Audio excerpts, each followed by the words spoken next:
আসসালামু আলাইকুম, কেমন আছেন সবাই? আশা করছি যে যেখান থেকে আমার এই আজকের ব্লগটি দেখছেন সবাই সুস্থ আছেন, ভালো আছেন। আলহামদুলিল্লাহ, আল্লাহর অশেষ মেহেরবানিতে আমিও আমার পরিবার নিয়ে ভালো আছি। চলে এলাম বরাবরের মতো আরও একটি ব্লগ ভিডিও নিয়ে। আজকে ছোট্ট একটা ব্লগ শেয়ার করছি। সকালবেলা নাস্তা করে এরপর মোটামুটি সব কাজ আমি অফ ক্যামেরায় করে নিয়েছি। সকাল সকাল বাচ্চাদের স্কুলে দিয়ে এসেছি, দিয়ে এসে আমার নাস্তাটা আমি রেডি করছিলাম। আজকে কোনো ওটস খাবো না, ভাবলাম আজকে রুটি খেয়ে নিই। তো রুটি বলতে এটা পরোটা, ফ্রোজেন পরোটা। তো আমার পরোটা প্রথমেই পুড়ে গেছে এই তাওয়াটার কারণে, কেন জানি না তাওয়াটাতে রুটি লেগে লেগে গেছিলো, তো উঠতে চাচ্ছিল না।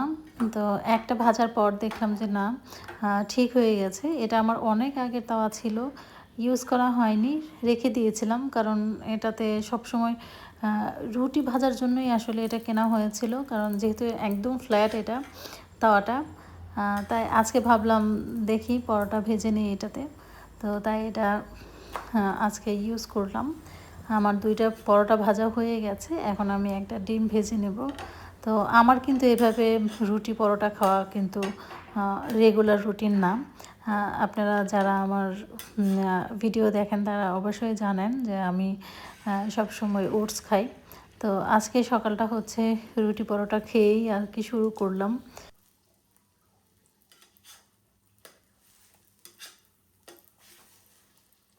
অন্যান্য দিনের থেকে আজকের নাস্তাটা ভিন্ন ধরনের।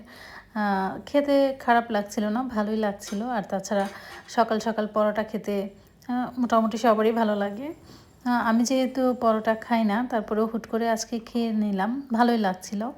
তো খাওয়া দাওয়া শেষ করে ঘরের অফ ক্যামেরায় সব কিছু কাজ সেরে নিয়েছি, সব গোছগাছ করে এখন বসে পড়েছি কুশি কাটা নিয়ে। তো আমার একটা ওভেনের কাভার দরকার ছিল, তাই ভাবলাম হাতেই করে নিই। তাই আজকে বসে পড়লাম কুশি কাটা করার জন্য।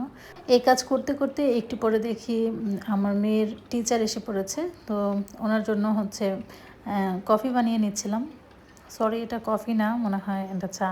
কফি এর জন্যই বলছিলাম কারণ এটা কফি মেকার। তো এটাতে আমি চা বানিয়ে নিচ্ছি। তবে ভেবেছিলাম কেমন না কেমন জানি হয়। এরপর যখন বানানো হয়ে গেছে, আমার জন্য আমি একটু বানিয়ে নিব। বানিয়ে নেওয়ার পর খেয়ে দেখলাম মোটামুটি খারাপ হয়নি, ভালোই লেগেছে। তবে রান্না করে যেটা চা বানানো হয় সেটার স্বাদটাই অন্যরকম। তবে এটার স্বাদও কিন্তু বেশি একটা খারাপ না, আমার কাছে ভালোই লেগেছে। তো এটা একটা সহজ পদ্ধতি।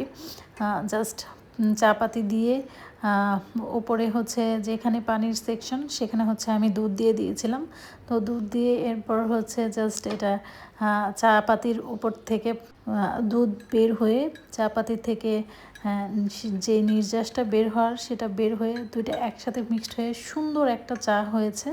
প্রথমে তো ভেবেছিলাম কেমন না কেমন জানি হয়, তবে সবচেয়ে সহজ এবং খুব মজার একটা চা হয়েছিল।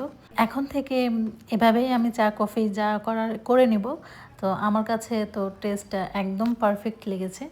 যাই হোক, এটা আমার হাজব্যান্ড আমাকে গিফট করেছিল লাস্টবার যখন আমরা থাইল্যান্ডে গিয়েছিলাম। ওইখানে আমার হাজব্যান্ড এসেছিলো, তখন ও এটা নিয়ে এসেছিলো। তো এটা আবার আমি বাংলাদেশে নিয়ে এসেছি।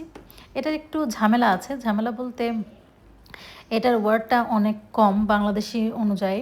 তো এটার জন্য আমি একটা আবার আলাদা করে পাওয়ার অ্যাডাপ্টার কিনে নিয়েছিলাম। তো এটা কিনতে গিয়ে আরও একটু ঝামেলা হয়েছিল। তো যাই হোক, সব ঝামেলা পার করে আমার এটা খুবই একটা কাজের জিনিস হয়েছে। তো এটা একটা জিনিস বললে ভুল হবে, আমার এখানে 3টা জিনিস, একটা হ্যান্ড বিটার, আর একটা টোস্টার। তো এই 3টা জিনিসই আমার খুব কাজের। আমার কিন্তু একটা সমস্যা আছে, দেখতেই পাচ্ছেন। তো দুপুর থেকে এই কাজটা ধরেছিলাম। তো এখন মিস এসে পড়েছে বিকালবেলা। তো বিকালের সময় চা করে নিয়ে আবার বসে পড়েছি এটা করার জন্য। তো আমার মাথায় যেটা মানে একবার ঢুকে পড়ে যে এটা আমার করতে হবে, তখন সারাদিন এই কাজটাই করতে থাকি। তো এটাই একটু সমস্যা আর কি। তো আজকের ভিডিওটি কার কেমন লাগলো কমেন্টে জানাতে পারেন। আজকে এই পর্যন্তই, সবাই ভালো থাকবেন, আল্লাহ হাফেজ।